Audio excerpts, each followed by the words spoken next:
was a gray London morning when Barack Obama, coat soaked in soft rain, stepped quietly into Wellington Barracks. No cameras, no speeches, just a man holding something heavy in his heart and a coin in his pocket that once symbolized courage. He thought it would be just another quiet visit. But what happened next, what a royal guard whispered through trembling breath, would break that silence forever. By the end of that morning, even the former President of the United States would be wiping tears from his eyes. If you love true stories that remind us what dignity, courage, and human connection really mean, hit that like button and subscribe. These aren't just royal traditions or political headlines. They're moments that touch the soul. Stay till the end, because what Obama wrote after that meeting might just change the way you see the meaning of honor forever. The rain had started before dawn, a thin silver curtain falling over London like the city was trying to wash something away. It wasn't a storm, just enough to chill the air, to make the cobblestones glisten, to turn every passing step into a soft echo. Most mornings at Wellington Barracks looked the same. Guards in perfect formation, tourists with cameras, school children whispering in awe at the soldiers who never flinched, never blinked. But this morning felt different. There was a stillness that didn't come from discipline. It came from something unspoken. Like the air itself knew a story was about to unfold. A tall man in a charcoal coat crossed the courtyard, head bowed slightly against the drizzle. No press, no flashes, no crowds calling his name. Just the quiet crunch of his shoes on wet gravel. Some of the guards recognized him immediately. Others didn't. But when the whispers finally moved through the line, a quiet realization spread. Barack Obama, former President of the United States, was walking alone through the rain. He wasn't here for politics. There were no flags, no speeches, no headlines waiting to be written. His visit hadn't been announced. It wasn't on any schedule. He'd asked for no cameras, no reporters. The Secret Service had followed reluctantly, understanding this was one of those days when their protectee wasn't Tafti, the former leader of the free world. He was just a man. Inside his pocket, his fingers turned over a small bronze coin, the kind he used to carry everywhere as president. It was one of his challenge coins, reserved for soldiers and heroes who had shown courage beyond words. Usually he gave them away. Today, he hadn't planned to. He didn't even know why he brought it. Something in his gut had told him to carry it. Agent Sarah Mitchell, his lead on the security team, kept a respectful distance, speaking softly into her earpiece. Raven is proceeding toward the memorial. No crowds, all clear. Even her tone had changed, quieter, more reverent. Obama slowed as he neared the courtyard where the royal guards stood in their red tunics and tall bearskin caps. To outsiders, they looked like statues carved from discipline and duty. But to those who had served, they were symbols, living reminders that honor still had a place in a noisy world. A few yards away, a class of school children had gathered under umbrellas with their teacher, Miss Jenkins. They were on a field trip, learning about the memorial for fallen soldiers. The children whispered and giggled until one of them froze, tugging on the teacher's sleeve. "Miss Jenkins," he said softly. "Is that the president?" She followed his gaze. For a long moment, she didn't answer. Then she nodded slowly. "Yes, Jamie, but he's not here for us. Let's stay quiet. Something important is happening." Something important indeed. Obama's eyes swept across the line of guards, but then his gaze caught on one. A young soldier stood closest to the memorial, posture perfect, chin slightly lifted. His name was Lance Corporal Dylan Price, a member of the Welsh Guards. To anyone else, he looked just like the others, steady, unmoving, unreadable.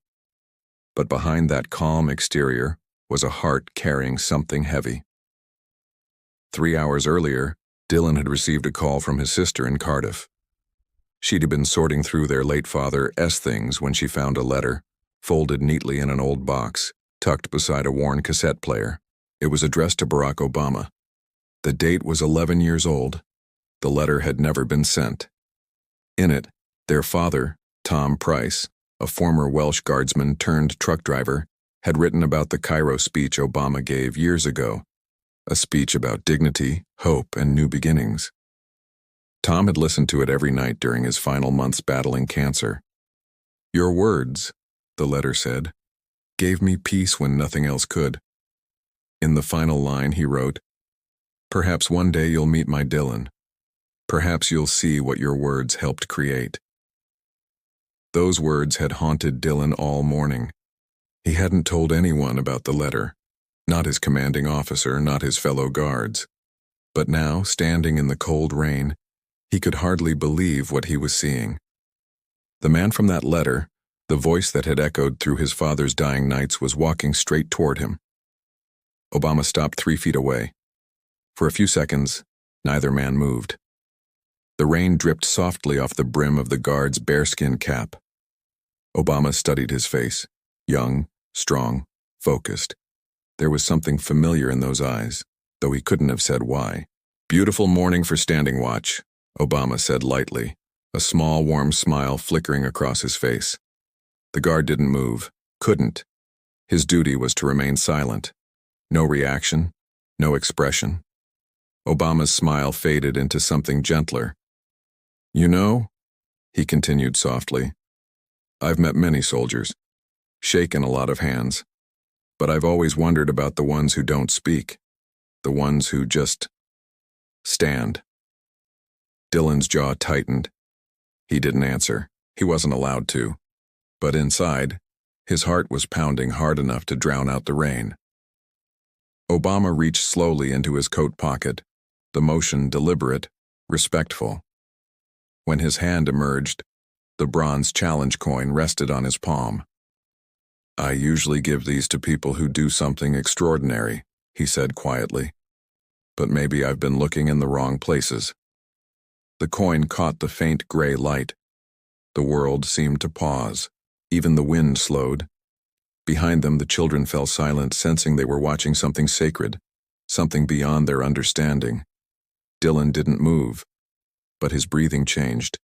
A single drop of rain slid down his cheek, not from emotion, just from gravity. But it felt symbolic all the same. Obama's eyes softened. "Maybe the real courage," he murmured, "is in the ones who stand for something without ever saying a word." A tremor passed through Dylan's fingers. His father's letter echoed in his head. "Perhaps one day you'll meet my Dylan." For a heartbeat, the silence between them wasn't empty. It was alive. And then, slowly, Dylan moved. Just enough to reach out, breaking the stillness that had defined his post. His gloved hand extended, calm and steady. He took the coin from Obama's palm. Their hands touched just for a second. No cameras clicked. No one dared breathe. But in that moment, history didn't need witnesses. It only needed memory. When their eyes met again, something wordless passed between them. A bridge, a connection, a promise. Obama had met countless leaders, generals, and kings. But here in the quiet London rain, it was a silent guard, a young man with his father's words still echoing his mind, who would leave him speechless. Dylan Price had trained for years to hold still through everything. Heat, cold, noise, even taunts from tourists who tried to make him flinch. A royal guard was not just a soldier. He was a symbol. He stood between the public and the monarchy with an unspoken message. Discipline, pride, and silence. But that morning, as Barack Obama stood inches away, silence had never felt so heavy. Inside Dylan's chest, memories pressed like waves against the wall. His father's voice. The smell of oil and dust from the truck yard. The cough that never stopped. And the old tape player, crackling, sputtering, but always playing the same words. Every person has something sacred inside them. His father would whisper along with the speech, as if repeating a prayer. Dylan had been 17 then. He'd never said out loud, but that speech had changed both of them. It made his father lift his head, even when he was too weak to stand. And now, that same voice, the one that filled their little kitchen in Cardiff, was speaking directly to him. Obama's words hung in the air. Maybe the real courage isn't the ones who stand for something without ever saying a word. For the first time in his service, Dylan wanted to break protocol. He wanted to speak, but he held back, clinging to training, to duty, to the image of the guard he was supposed to be. Then he remembered the letter. the words written in his father's rough handwriting, folded neatly beside that cassette player. If you ever meet him, tell him his words made a dying man feel seen. That was the moment Dylan decided silence was enough. Not today. Not when destiny itself had walked into the courtyard. His hand moved, just a small, deliberate motion. He took the coin from Obama's palm, the bronze warm from the president's skin. The crowd around him stayed frozen, but to Dylan, it felt like the world had cracked open. His voice came low, almost a whisper, but steady. "My father died this spring, sir." Obama's head lifted slightly, eyes meeting his. The tone in Dylan's voice carried something pure, grief, pride, love. "I'm sorry," Obama said softly. "What was his name?" "Tom Price," Dylan replied, his voice stronger now. "Welsh Guard. Same as me, 20 years ago." Obama nodded, slowly, respectfully. "What did he do after his service?" "Drove trucks," Dylan said, "across the Welsh valleys. Every day, never miss a shift." There was a silence that felt almost holy, the kind that doesn't need filling. Dylan's next words trembled on his tongue, but he forced them out. He used to say dignity wasn't about money or medals. It was about how you carry yourself, even when no one's watching. Obama took a breath, his eyes glistening with rain, and something else. "That's what I meant in my speech," he whispered, "but your father said it better." For a long moment, neither moved. The courtyard seemed to breathe around them. Even the rain felt gentler, like it understood it was intruding on something sacred. Then Dylan said quietly, "He listened to your Cairo speech every night during his last weeks, on an old cassette player, the one with the broken speaker." Obama's lips parted slightly. "That speech?" he asked, his voice almost breaking. "The one about new beginnings?" "Yes, sir," Dylan replied. He said it gave him peace. He said it reminded him that he still mattered. The president's shoulders dropped. Years of posture and composure fell away, leaving something raw. "Human. I never knew," he said softly. "You give words to the world and hope they land somewhere, but you never really know who's listening." Dylan looked straight ahead, but his words carried weight. He was listening, sir, every single night. For a heartbeat, the world shrank to just two men, one who spoke words and one whose life had been shaped by them. Behind them, the teacher whispered to her students, "You're witnessing history. Remember this." The children didn't speak. They didn't even blink. Something about the scene made them understand this wasn't about politics or royalty. It was about people, about one man's belief that dignity could outlive pain. Obama turned slightly toward the memorial stone, his reflection faint in its wet surface. His mind raced back to that night in Cairo years ago. The fatigue, the pressure, the hundreds of drafts. How many times had he questioned if it meant anything? Now, in the rain of London, he had his answer. He looked back at Dylan. "Did your father ever say which part of the speech meant the most to him?" Dylan nodded. "Yes, sir. The part where you said, 'Every person has something sacred inside them.' He listened that over and over. He said it made him feel seen." Obama's lips tightened as he swallowed hard. He blinked rapidly, but the tears came anyway. They weren't political tears, not public ones. These were private, real. He whispered, "I never knew it would reach that far." Dylan's voice was barely audible. It reached all the way to his last breath. The rain thickened, drumming softly against their shoulders. Obama turned slightly away, breathing deeply through the ache in his chest. The challenge coin in Dylan's hand gleamed faintly. For Obama, that coin had always represented bravery. Soldiers, sacrifices, the hard parts of leadership. But now, as he looked at this quiet young guard, he realized something new. Bravery wasn't always loud. Sometimes it stood perfectly still in silence, honoring promises made long ago. The former president glanced back toward a security detail. They stood at a distance, faces unreadable, waiting for a signal to move. But Obama didn't move. Not yet. He turned back to Dylan. "You know," he said slowly, "your father understood something most of us forget. He understood that dignity isn't given. It's earned and it's carried quietly." Dylan didn't smile. Guards never smile. But something in his eyes flickered, like the faintest spark of gratitude. "I'll remember that," Obama said, voice low. "I promise you." Another silence. Then Dillon broke it. "My sister found a letter this morning," he said carefully. "My father wrote it to you. 3 pages. Never sent it." Obama's brows lifted slightly. "A letter?" "Yes, sir," Dillon said, voice tight with emotion. "He kept it inside that old cassette player. Said one day, maybe you'd hear what he couldn't say himself." Obama's expression changed. Something deep, almost spiritual. "I'd like to read it," he said softly. "You will, sir," Dillon replied. "I'll make sure of it." The rain fell harder now, but neither man seemed to notice. In that courtyard, something invisible but profound had passed between them, a message delivered across years, oceans and silence. And though Dillon would soon return to his stillness, and Obama would walk back to the gray London streets, neither of them would ever be the same again. For the first time in years, the former president had seen the living proof of something he'd only hoped was true. Words could change the world, even if the world never hears the thank you. The rain eased to a mist, soft as breath. The courtyard seemed frozen in time. Every onlooker, every child, every guard, even the trees lining the path. The world had gone quiet to listen. Obama stood before Dillon Price, a man trained not to move, not to speak, not to react, yet standing now at the crossroads of duty and destiny. There was something sacred in the stillness between them.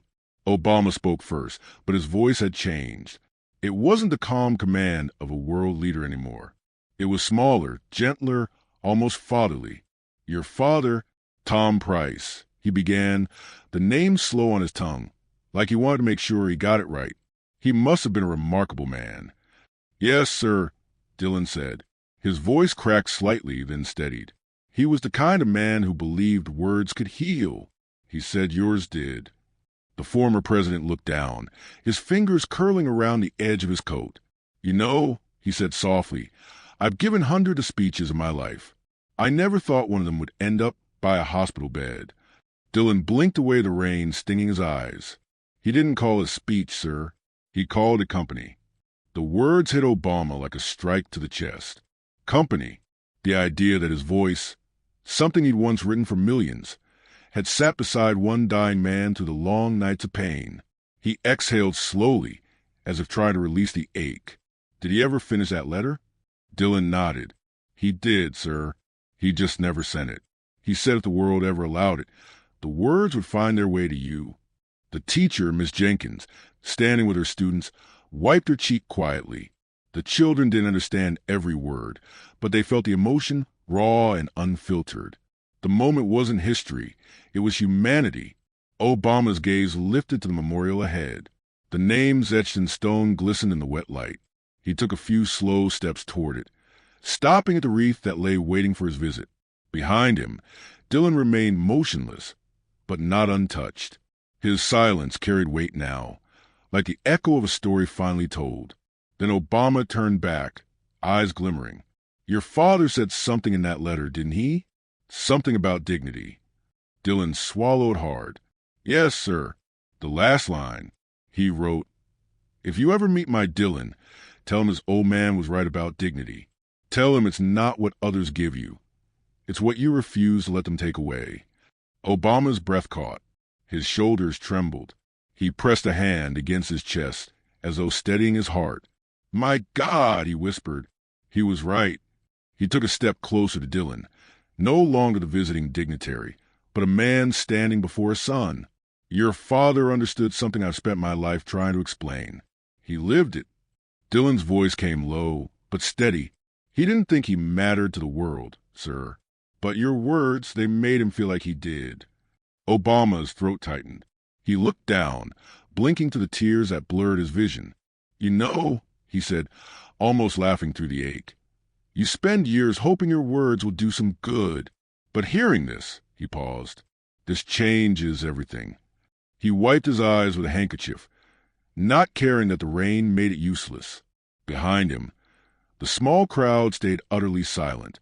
It was as if they all understood they were watching something too personal to interrupt. Dylan continued quietly. He said one day, "If I ever met you, I should thank you for giving him peace." Obama looked at him, eyes filled with gratitude and sorrow all at once. "No, Dylan," he said, "you gave me peace. Your father gave me purpose." The rain began to fall again, gentle, rhythmic, a sound like applause from the heavens. For a moment, neither man moved. Then Dylan did something that startled even his fellow guards. He shifted his weight slightly, his head dipping just an inch. A silent bow, a soldier's gesture of respect not found in any handbook. Obama's eyes widened briefly, then softened. He returned the bow with equal grace, his hand over his heart. The air changed. It wasn't cold anymore. The drizzle seemed warm, like the rain itself had softened. Miss Jenkins whispered to the boy beside her, "Remember this, Jamie. This is what honor looks like."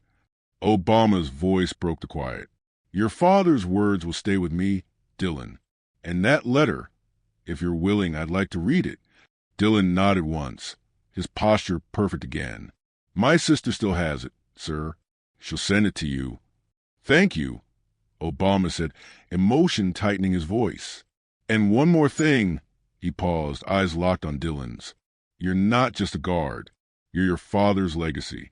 Every time you stand here, you carry what he believed in." A quiet pride flickered in Dylan's eyes. "Yes, sir. I will carry it every day." For a few seconds, the courtyard held its breath. The drizzle became a soft hum on the pavement. Obama stepped back, letting the distance return between them, though it felt like something invisible now connected them forever. He looked around at the children, the tourists, the guards. They were all part of this moment, witnesses to something they might never see again. He whispered, more to himself than anyone else, "Sometimes the world gives you a reminder of why you started in the first place." He turned back toward the memorial, placing his hand briefly on the stone before him. When he looked up again, his face was wet, not from rain, but from tears that carried both sorrow and peace. Then, with quiet dignity, Barack Obama laid the wreath at the foot of the monument. The flowers, heavy with rain, bowed under their own weight, just as every person there seemed to bow in silence. It wasn't a ceremony anymore.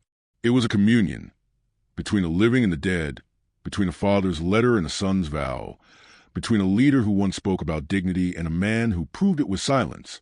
When Obama finally turned to leave, the courtyard remained hushed.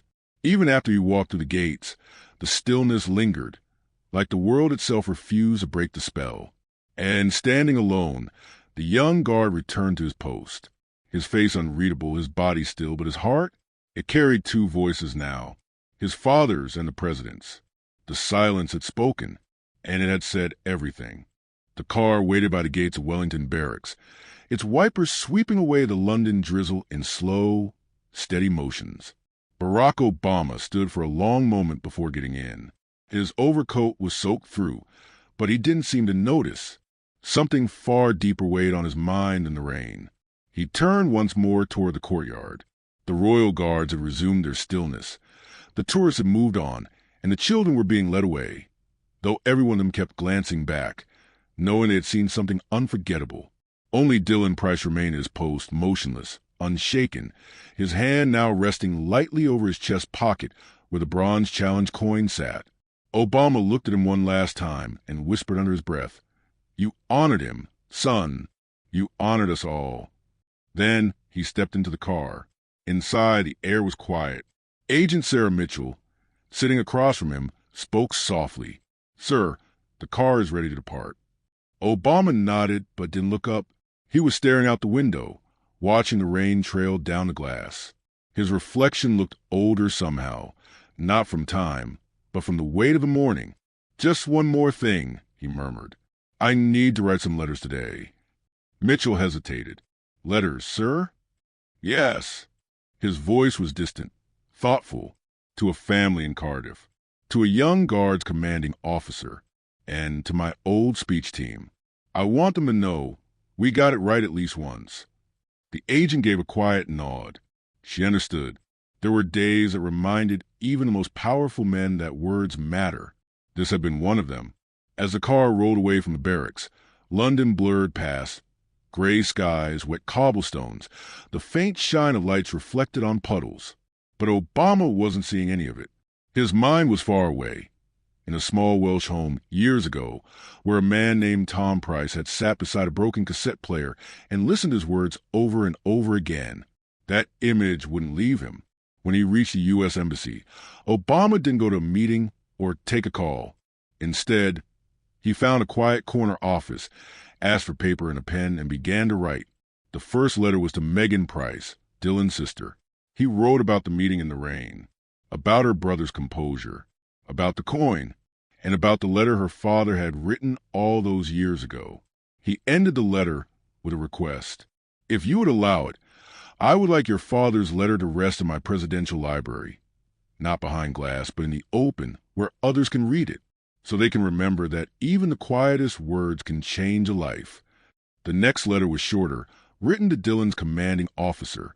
Obama thanked the Royal Guard for upholding a tradition of dignity and respect that, in his words, reminds us that silence can carry more honor than applause. And the third, perhaps the most personal, was to his old speechwriter, John Favreau. John, he wrote, do you remember the Cairo speech? I met someone who listened to it every single night. For 11 years, a man dying of cancer, a father, a truck driver, a believer in dignity. He called it his peace. We gave him hope. And his son reminded me today that words, when spoken with sincerity, never die. They echo, sometimes for years, sometimes through tears, sometimes through the silence of a soldier who can't speak but carries his father's faith like armor. Obama signed each letter carefully, his hand trembling slightly, not from age, but from emotion. Later that evening, as rain continued to fall over London, he made one final call. Let's create something, he said quietly, a scholarship for the children of Welsh service members. Something honest, something that carries the Price family name. A few weeks later, the Thomas Arthur Price Memorial Fund was born. It wasn't grand or political. It was simple, sincere, just like the man honored. It helped children from working-class families in Wales pursue their studies, especially those who grew up in homes that valued service, humility, and dignity above all else. 6 months later, Lance Corporal Dylan Price received a quiet promotion. His commander mentioned a special letter from Washington, D.C. Dylan didn't tell anyone what it said. Guards don't talk. But that day, when he stood on duty again under gray London sky, he carried two things with him: the bronze coin close to his heart and the memory of a father's words finally heard. Sometimes, when the wind blew through the courtyard, he thought he could hear his father's voice again. And sometimes, if the rain hit just right, it almost sounded like another voice joined in, steady, calm, and American, Obama's. A reminder that across oceans, across years, two men had found connection through something that didn't need to be shouted. It only needed to be said once and remembered forever. And that, dear viewers, is how a quiet morning in London became a moment history almost forgot to write down. A president with no cameras, a guard who wasn't supposed to speak, and a father's letter that outlived him, all bound together by one simple truth: words matter. Sometimes the speeches that echo longest aren't the ones shouted in halls of power, but the ones whispered beside hospital beds or carried in the pocket of a soldier who never thought he'd be heard. If this story moves you, take a moment to share it, because somewhere out there, someone still needs to hear that they matter. Hit like, subscribe, and keep your notifications on, because the next story might remind you just how powerful silence, compassion, and legacy can truly be. And remember, true dignity isn't what others give you. It's what you refuse to let them take away.